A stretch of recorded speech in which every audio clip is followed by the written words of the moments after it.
In this video, we're going to be checking out the new .NET 6 LINQ extension methods.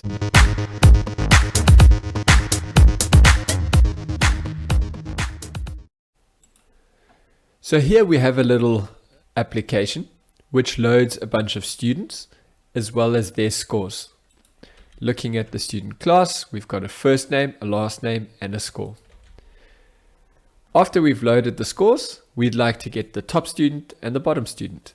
Before the new extension methods that we got from .NET 6, what we would probably do is we would get the list of students and we'd want to order by the score. If we want to get the student itself, we need to order by the score. And then we take the first student, first or default. Although first will work just fine. We can do that.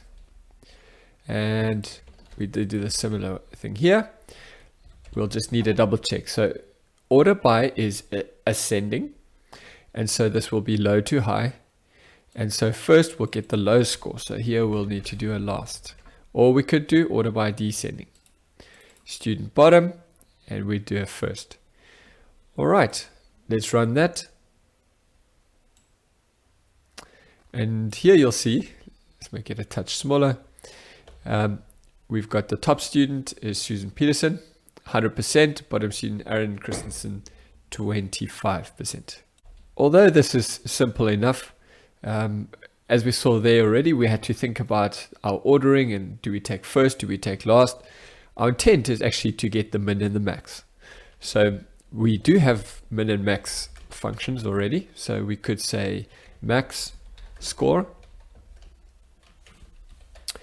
The only downside is this actually gets us the maximum score itself and not the student with the maximum score is what we need. So if we wanted to do that, we could, for instance, say first, and we say we score equals max score.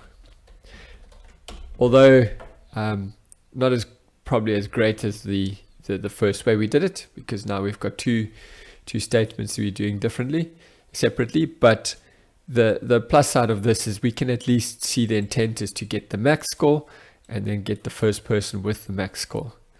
And we could do the same there, but let's just run to make sure we still get Susan. There we go, Susan Peterson. And that's that one. There we go. Now, with the new extension method, we can essentially do MaxBy. You'll see that's over there. And what we have is we have a key selector, which is also a function just like we had over here. And what this is not doing, it's very similar to the max. The only difference is we're saying, don't just give me the max score, give me the max student by the score. And so this will essentially return you the top student. So if we did that, for instance, and we take that out, we've got the top student. And we can do the same for the bottom as well. And we say MinBy. And now if I run it, we should see the same results. Top student, bottom student. Max and min aren't the only ones that got the extra by extension. There are a few others. If we look at an IntelliSense over here, we could see something like distinct by. So the usual bit distinct, you'd have to, it would remove the duplicates if the object is exactly the same. Now you'd have the ability to give a selector which it must match it by. So the objects could be different, but we could still do a distinct based on a specific property, which is quite useful. Other one is union by. Once again, union would have worked if the two objects are the same. Union by, once again, objects don't have to be exactly the same. You can use a selector to union by. And similar to union by, we've got the intersect, if I can spell, intersect by. We've also got the accept, and accept by extension method. As you can see, this is quite useful.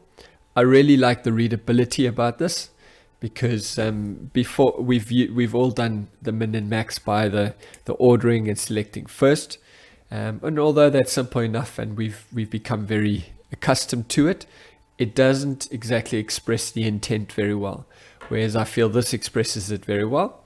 We are doing the maximum by the score, and we're getting this top student instead of doing ordering and first, and the intent is inferred. That's it. Thanks very much.